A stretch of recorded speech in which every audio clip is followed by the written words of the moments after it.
Emil Cioran, with an almost unbearable clarity, revealed human pain as an intrinsic and inevitable part of existence.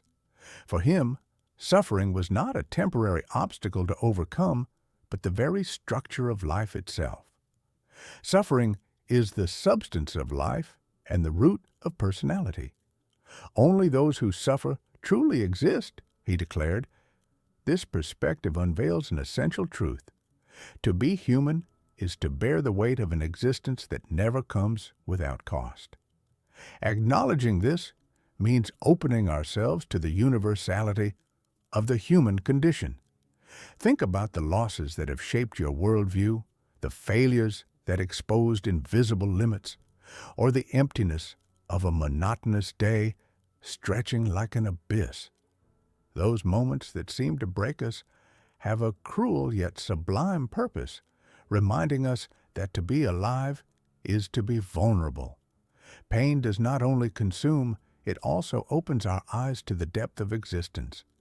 In life's cracks, a more authentic understanding can emerge. For Cioran, suffering transcends cultures, classes, and eras, binding all of us in an experience that makes us inescapably equal. Consider the difference between someone immersed in the artificiality of a metropolis, surrounded by comforts, and another surviving in the scarcity of a remote village. What connects them? Pain. The former feels loneliness amid a crowd, the latter the anguish of daily struggle. Yet both share the burden of being conscious of their existence. As dark as this perspective may seem, it casts a raw yet necessary light on our condition. We are, above all, a communion of fragilities.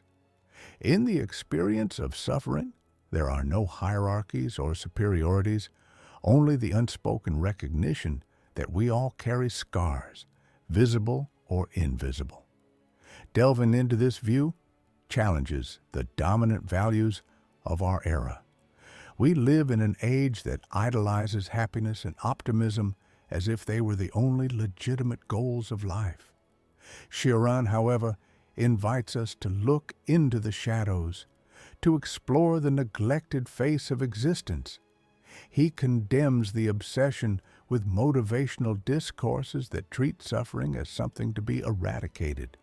But who, upon hearing them, hasn't felt even more isolated in their own pain? With an almost cruel lucidity, Cioran points us in another direction, to embrace suffering as an inseparable part of being, not to glorify it, but to recognize it as a hidden source of wisdom. What we avoid, if confronted, can awaken us to deeper truths. It is in the shadows that the light of genuine understanding can arise. Art is the purest reflection of this transformation. Think of a movie or a song that deeply moved you. It was probably not a celebration of joy, but something that captured human melancholy and vulnerability in its purest state. Frida Kahlo turning her pain into colors and forms, Beethoven composing in deafness. These are examples of suffering being the seed of beauty that transcends time. When we connect with such expressions, we do not only recognize our own anguish, but also find solace in the certainty that we are not alone. Cioran invites us to see suffering as a portal to a universal truth. But this perspective requires a fundamental rupture, the deconstruction of our illusions about happiness. For him, the obsession with happiness, rather than liberating us, often amplifies the emptiness we try to escape. It forces us to ask, are we chasing shadows? Society treats happiness as a non-negotiable right, almost a guaranteed reward for those who follow the rules. But Cioran saw this obsession as one of humanity's most sophisticated traps. The obsession with happiness is what prevents us from attaining it, he wrote. Pursuing an idealized contentment distances us from our essence, like chasing a horizon that moves further away with each step. Today, happiness has become a commodity. Self-help books, social media, and performance culture bombard us with images of perfect lives that, instead of inspiring, generate anxiety and comparison. Cioran would warn us against this artificial narrative. He would remind us that suffering is inescapable and that masking it only reinforces its weight. How many have reached the peak of success only to succumb to the void? Figures like Anthony Bourdain, admired by millions but consumed by despair, illustrate the truth that Cioran proclaimed: absolute happiness is an illusion. Far from preaching resignation, Cioran proposes a reinvention of our priorities.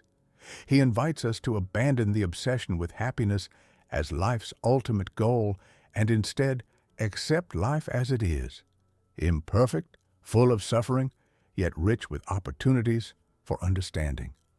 Cultures like the Japanese, with their concept of wabi-sabi, find beauty in imperfection and transience. What if, instead of fighting pain, we embraced it as an essential part of existence? This question leads us to an even more provocative idea.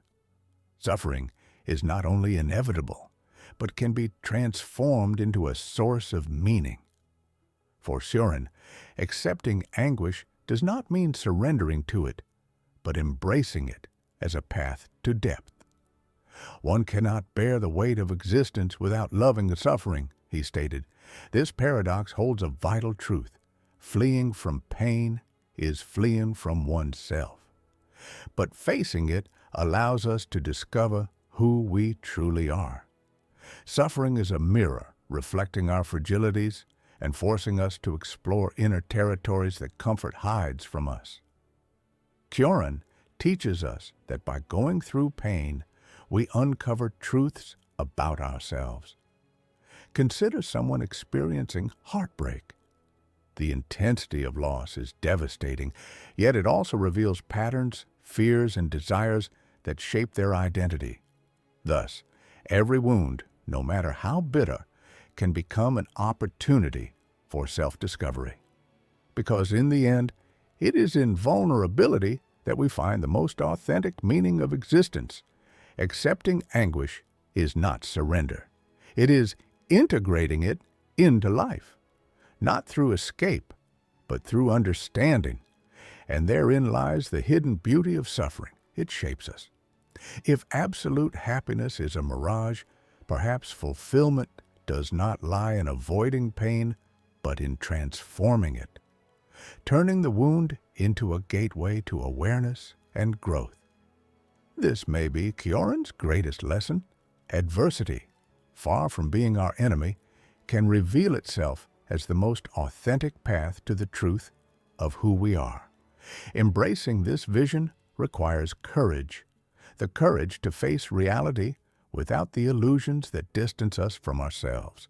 Traditions like Stoicism offer tools for this, such as the premeditatio malorum, the practice of imagining future adversities to build resilience. It is not pessimism, but training to embrace uncertainty. In today's society, obsessed with numbing pain, we seek distractions through entertainment, social media, or medication. But as Cioran warns, this escape alienates us from our essence. Confronting suffering without avoidance can reveal an unsuspected inner strength. It teaches us that pain, when understood, ceases to be an enemy and becomes a silent teacher. It does not destroy us, it transforms us.